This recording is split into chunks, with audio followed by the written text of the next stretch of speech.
Soldi mga kapegi. So today, dahil nanganak na yung aking alaga na mabait na si Jinky. Ayan, kumakain siya right now. Ayan tayo mabibigay ng gamot sa aking mga piglets. Betadine! Buhay hog racer! Buhay magbababoy! Lalagyan ko pala yung mga buntot nila ng gamot. Para naman gumaling yung mga buntot ng aking mga alaga. So, kumusta everyone? Kumusta mga kapegi? Ayan, dito ka ha. At ganito lang guys ang trabaho araw-araw.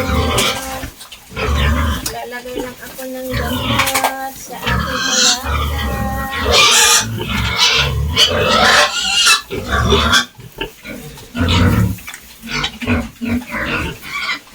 Nilalagyan ko siya ng betadine kasi nagpupo kanina ng buntot. So, ayan, nilalamig pa ata ang ating mga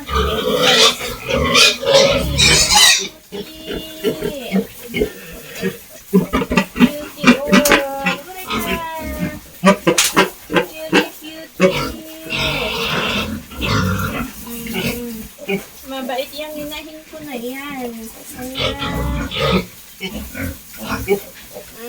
Doon na yan.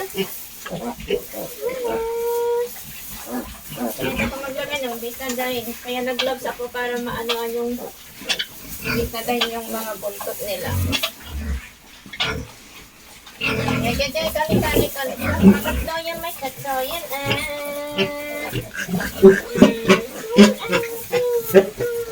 Ipos mo.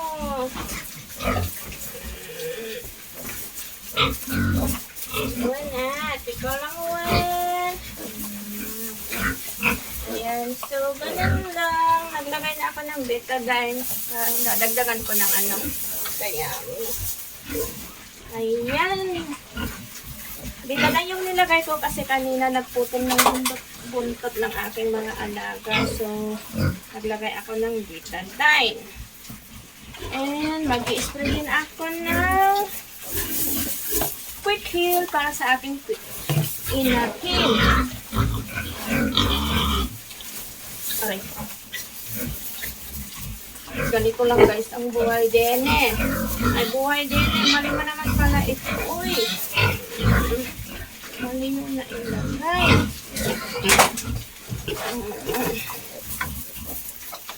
Okay.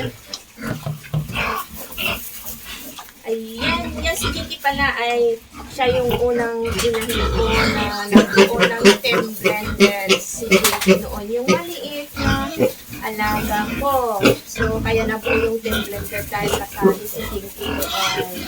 At siya yung pinakamaliit, siya yung pinakabitik ko, kaya siya yung naging inahin ko. But so far, okay naman dahil mabait ang inahin ko na to.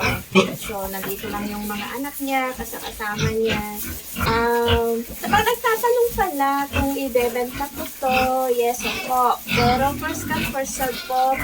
Tapos, cash payment, bawal po ang utang dahil mahal po ang pagkain ng mga baboy dahil hindi ko po inuutang yung pagkain ng mga baboy. So, sa lahat po ng mga bibili, open for viewing, pero mag-viewing po muna kayo kasi hindi ako basta-basta nagpapapasok ng tao dito sa aking babuyan.